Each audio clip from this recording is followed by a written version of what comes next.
Before I share my story, let me ask you, what would you do if the child you raised tried to shrink your place in the family, right in front of everyone you love?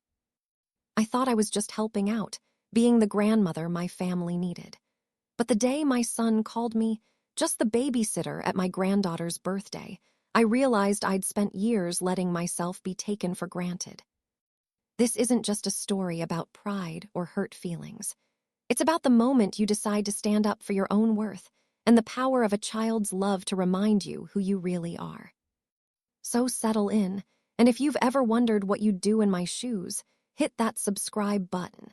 Because what happened after the cake changed not just my family, but the way I see myself forever.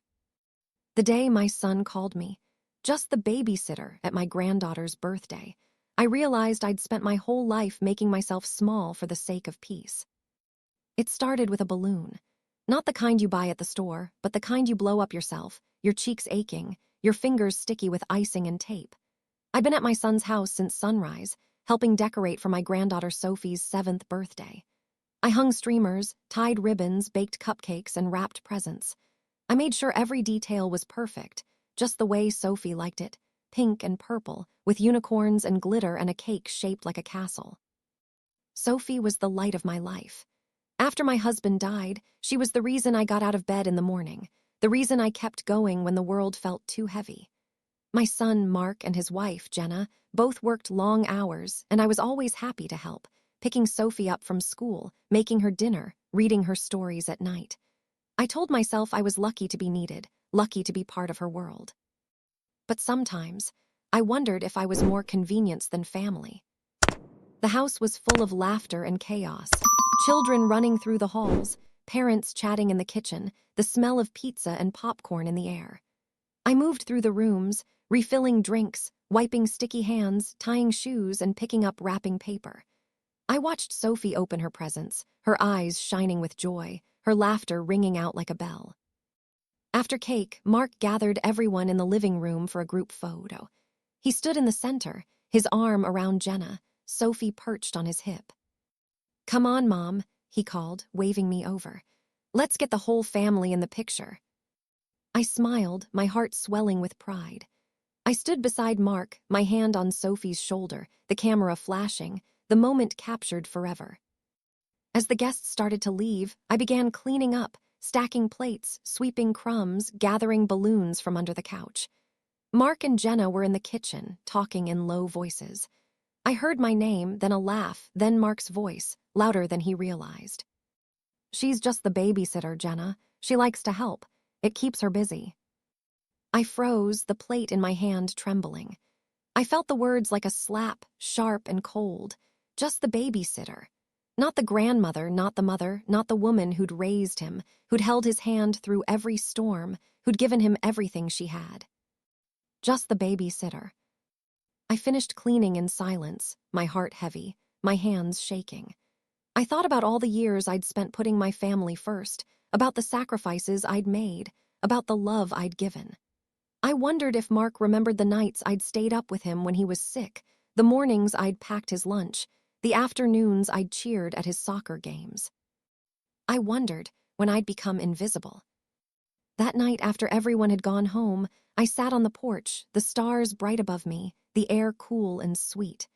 I thought about Sophie, about the way she'd hugged me after the party, about the way she'd whispered, "I love you, Grandma. You're my favorite." I realized then that sometimes, the people who see us best are the ones we least expect. And I promised myself that, whatever happened next, I would not let myself be erased. If you've ever felt taken for granted by your own family, or if you want to see what happens when a grandmother finally stands up for her place, don't forget to like and subscribe. And tell me in the comments, have you ever been called just the babysitter in your own family? I read every story, and you never know who you might help by sharing. The next morning, I woke up with a heaviness in my chest that wouldn't lift. I moved through my little house in silence, making coffee, feeding the cat, watering the plants on the windowsill. I tried to focus on the small comforts, the warmth of the mug in my hands, the sunlight streaming through the curtains, the sound of birds outside. But Mark's words echoed in my mind, sharp and unyielding. Just the babysitter. I tried to tell myself it didn't matter, that he hadn't meant it, that he was just tired, just stressed, just trying to make Jenna laugh. But the hurt lingered, a bruise that wouldn't fade. I called Ruth, my sister, needing to hear a voice that knew my worth. "He said what?" she asked, her voice rising with outrage. I laughed, the sound brittle. "Just the babysitter, like I'm some hired help, not his mother." Ruth was silent for a moment, then said, "Anna, you've given that boy everything. You've been there for him, for Sophie, for Jenna. Don't let one careless comment make you forget who you are." I nodded, wiping my eyes. "I know, but it still hurts." She sighed, her voice softening. "Of course it does, but you're more than what he sees. You always have been."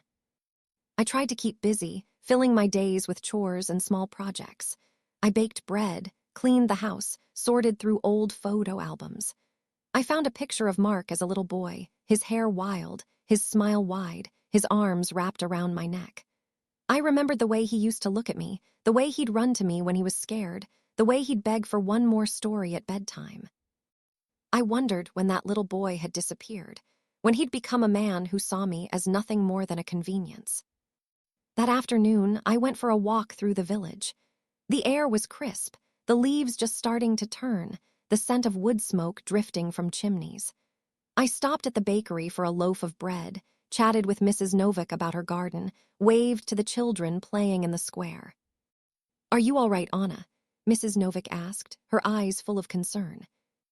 I forced a smile. "Just a little tired. Sophie's birthday was yesterday, lots of excitement." She nodded, her face softening. "You're a good grandmother. Sophie's lucky to have you." I thanked her, the words warming me more than the coffee in my hands. When I got home, I found a note on the porch, written in Sophie's careful, looping script. "Grandma, thank you for my party.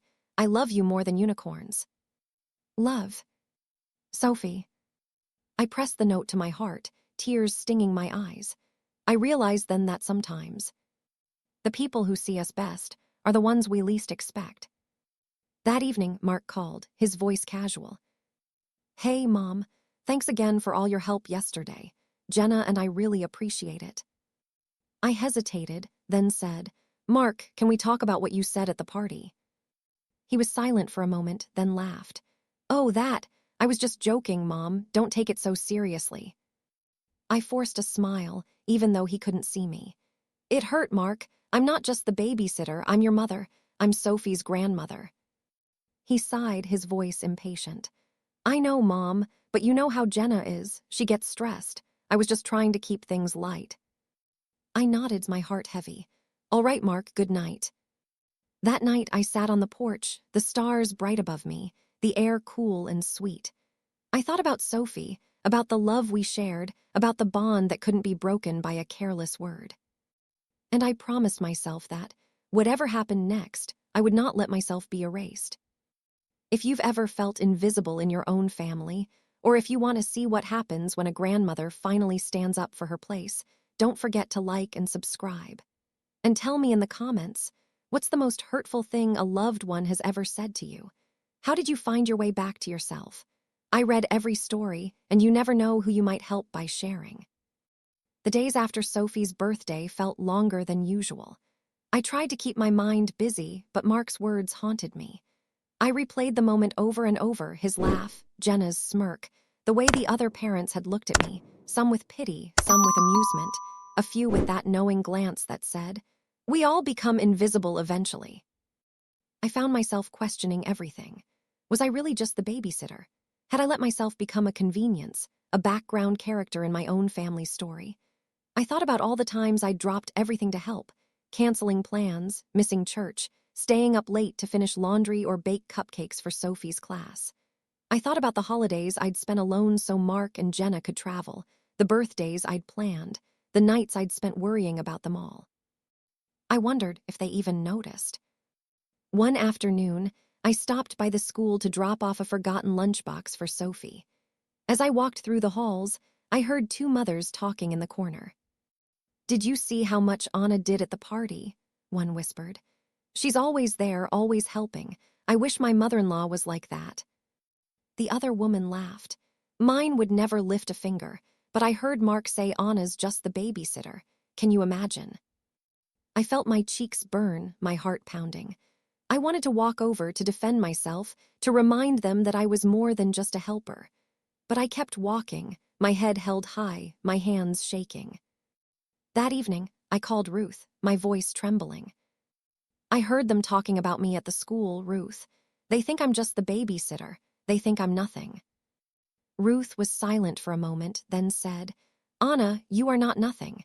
You are the glue that holds that family together. Don't let their words make you forget who you are. I nodded, wiping my eyes. It just hurts. I feel so alone. She sighed, her voice soft. You're not alone, Anna. You have me. You have Sophie, and you have yourself. I tried to focus on Sophie, on the love we shared, on the bond that couldn't be broken by a careless word. I picked her up from school every day, helped her with homework, made her favorite dinners. We played games, read stories, laughed until our sides hurt. She told me about her dreams, her fears, her hopes for the future. One night, as I tucked her into bed, she looked up at me, her eyes wide. Grandma, are you sad? I smiled, brushing a strand of hair from her face. A little sweetheart, but I'm happy when I'm with you. She hugged me, her arms tight around my neck. You're my best friend, Grandma. I love you more than anything. I held her close, my heart full. I love you too, Sophie, always. But the ache lingered. I found myself growing more distant, more withdrawn. I stopped volunteering at the church, stopped baking for the neighbors, stopped calling friends. I spent more time alone, reading old letters, looking through photo albums, remembering the days when I felt needed, when I felt seen. I wondered if I'd ever find my way back. One afternoon, as I was cleaning out the attic, I found a box of old birthday cards. Handmade ones from Sophie, store-bought ones from Mark and Jenna, a few from Tom, written in his careful, looping script. I sat on the floor, reading each one, letting the memories wash over me. I realized then that I was more than just the babysitter. I was the mother, the grandmother, the heart of the family. And I promised myself that, whatever happened next, I would not let myself be erased. If you've ever felt like a stranger in your own family, or if you want to see what happens when a grandmother finally claims her place, don't forget to like and subscribe. And tell me in the comments, how do you remind yourself of your worth when others try to make you small? I read every story, and you never know who you might help by sharing. A week after Sophie's birthday, Jenna called to invite me to a family dinner. Just a small get-together, she said, her voice bright and brittle. Sophie wants you there. She's been talking about you nonstop. I hesitated, the memory of Mark's words still fresh in my mind. But I couldn't say no to Sophie. I agreed, promising to bring her favorite lemon bars. The day of the dinner, I woke early, nerves fluttering in my stomach. I baked the lemon bars, dusted them with powdered sugar, and wrapped them in a blue cloth. I chose my nicest dress, the one Tom always said made my eyes look like the sky, and pinned on the brooch Sophie had given me for Christmas. As I walked to Mark and Jenna's house, I rehearsed what I'd say if the subject of the birthday party came up. I told myself I'd be calm, dignified, that I wouldn't let their words hurt me again. But my hands shook as I rang the doorbell, my heart pounding in my chest. Jenna greeted me at the door, her smile wide but her eyes wary. Anna, you look lovely. Come in, come in. Sophie ran to me, throwing her arms around my waist. Grandma, you're here. Did you bring the lemon bars? I laughed, hugging her tight. Of course, sweetheart, I wouldn't forget.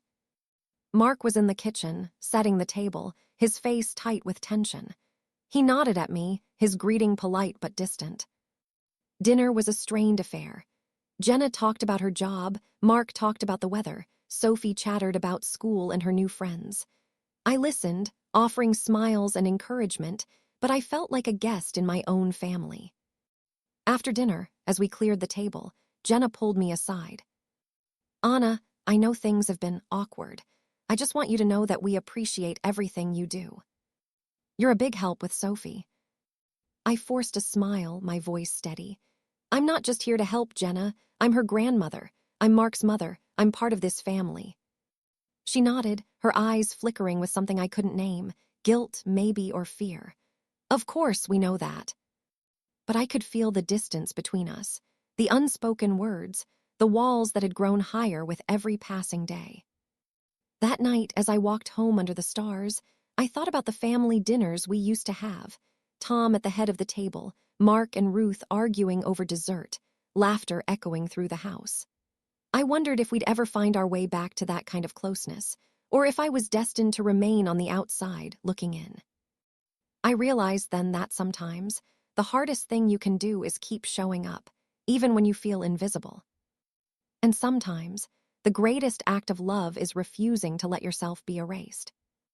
If you've ever felt like you're fighting for your place in your own family, or if you want to see what happens when a grandmother finally claims her worth, don't forget to like and subscribe. And tell me in the comments, how do you keep showing up for the people you love, even when it hurts? I read every story, and you never know who you might help by sharing. The next few weeks passed in a blur of routine. I picked Sophie up from school, helped her with homework, made her favorite dinners. I tried to focus on the small moments, her laughter as we played cards, the way she snuggled close during story time, the pride in her eyes when she showed me a drawing or a spelling test with a gold star. But the ache lingered. Every time I saw Mark and Jenna together, I felt the distance between us grow. They were polite, grateful, but always a little too formal, a little too quick to remind me that I was helping out, not really part of the core. I wondered if they even noticed how much I did, how much I gave, how much I loved. One afternoon, as I was folding laundry in the living room, Sophie came in, her face serious. "Grandma, can I ask you something?" I smiled, patting the couch beside me. "Of course, sweetheart, you can ask me anything." She sat down, her hands twisting in her lap. "Why don't you live with us? Why do you always go home at night?" I hesitated, searching for the right words. "Well, everyone needs their own space, Sophie, and I want you to have special time with your mom and dad." She nodded, her eyes thoughtful. "But I wish you could stay. I like it when you're here." I hugged her, my heart full. "I like it too, Sophie. I like it very much." The day of Sophie's school play arrived, a big event she'd been practicing for all month. She was so excited, she could barely sit still. I helped her get ready, braiding her hair, pinning a flower to her dress, telling her how proud I was. At the school, the auditorium was packed. Mark and Jenna sat in the front row, their faces beaming with pride. I sat a few rows back, surrounded by other parents and grandparents, my heart pounding with excitement. When Sophie stepped onto the stage, she scanned the crowd until she found me. She waved, her smile wide, her eyes shining. I waved back, tears stinging my eyes. After the play, as everyone crowded into the hallway, Sophie ran to me, her arms full of flowers. "These are for you, Grandma," she said, her voice loud and clear. "Because you're my best friend." The crowd went quiet. Mark and Jenna stared, their faces a mix of surprise and something else. Maybe shame, maybe regret. I hugged Sophie, holding her close, my heart overflowing. That night, as I walked home under the stars, I realized that sometimes the people who see us best are the ones we least expect. And sometimes the greatest gift is being loved for who you are, not just for what you do. If you've ever been surprised by a child's love, or if you want to see what happens when a grandmother finally claims her place, don't forget to like and subscribe. And tell me in the comments, what's the most meaningful gift you've ever received from someone you love? I read every story, and you never know who you might help by sharing. The days after Sophie's play were a strange mix of pride and pain. Everywhere I went, people stopped me to say how wonderful Sophie had been, how sweet her gesture was, how lucky I was to have such a loving granddaughter. I smiled, thanked them, and tried to let their words fill the empty spaces Mark and Jenna had left behind. But at home, the tension simmered. Mark was quieter than usual, his words clipped, his eyes avoiding mine. Jenna was polite but distant, her smiles tight, her laughter forced. I could feel the walls between us growing higher, the air growing colder. One evening, as I was helping Sophie with her homework, Mark came into the room, his face serious. "Mom, can we talk?" he asked, his voice low. I nodded, following him into the kitchen. He leaned against the counter, his arms crossed. Jenna and I have been talking. We think it might be best if you took a step back. Sophie's getting older. She needs to learn to be independent. We appreciate your help, but we don't want her to rely on you too much. I stared at him, my heart pounding. Are you asking me to stop seeing her? He shook his head, his eyes softening. No, of course not. We need some space. We need to figure things out as a family. I nodded, swallowing the lump in my throat. All right, Mark, whatever you think is best. He smiled, relief flooding his face. Thank you, Mom, I knew you. Understand. That night, I sat on the porch, the stars bright above me, the air cool and sweet. I thought about Sophie, about the love we shared, about the bond that couldn't be broken by distance or time. I wondered if Mark and Jenna would ever see me for who I was, not just for what I did. I realized then that sometimes, the hardest thing you can do is let go. And sometimes, the greatest act of love is trusting that the people you love will find their way back to you. The next morning, I called Ruth, my voice trembling. They want me to step back, Ruth. They want me to disappear. Ruth was silent for a moment, then said, Anna, you are not invisible. You are not just the babysitter. You are the heart of that family. Don't let them make you forget that. I nodded, wiping my eyes. I won't, I promise. Sophie's next birthday came faster than I expected. I spent weeks planning her gift, wanting it to be special, wanting her to know how much she meant to me. I knitted her a blanket in her favorite colors, purple and gold, with tiny unicorns stitched into the corners. I baked her favorite cake, a rich chocolate with raspberry filling, and wrapped her present in shiny paper with a big silver bow.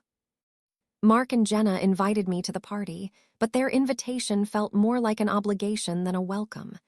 Sophie would love to see you, Jenna said, her voice polite but distant. But please, just come for cake. We want to keep things simple this year. I agreed, even though my heart ached.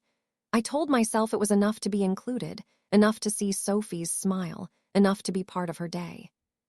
The party was smaller than last year, just a few of Sophie's friends, their parents, and Jenna's family. I arrived with my gift and my cake, smiling and greeting everyone, trying to ignore the way Jenna's mother watched me, her eyes cold and assessing. Sophie ran to me, her arms wide, her laughter bright. Grandma, you came, I missed you. I hugged her tight, my heart full. I missed you too, sweetheart, happy birthday. We played games, sang songs, ate cake. I watched Sophie open her presents, her eyes shining with joy. When it was my turn, she tore open the wrapping paper, gasping when she saw the blanket. It's beautiful, Grandma. I love it. She wrapped it around her shoulders, beaming at me. I felt tears prick my eyes, pride and love swelling in my chest. After cake, as the guests were leaving, Sophie pulled me aside, her face serious. I have something for you, Grandma, she whispered, pressing a small envelope into my hand. I opened it, my hands trembling. Inside was a drawing, Sophie and me, holding hands, surrounded by hearts and stars. At the bottom, she'd written, Best Grandma in the world. I hugged her, my tears falling freely. Thank you, Sophie. This is the best gift I've ever received. She smiled, her eyes shining. You're not just the babysitter, Grandma. You're my best friend. Mark and Jenna watched from across the room, their faces a mix of surprise and something else, maybe regret, maybe shame. I met Mark's eyes, holding his gaze, letting him see the love and strength that had carried me through every storm.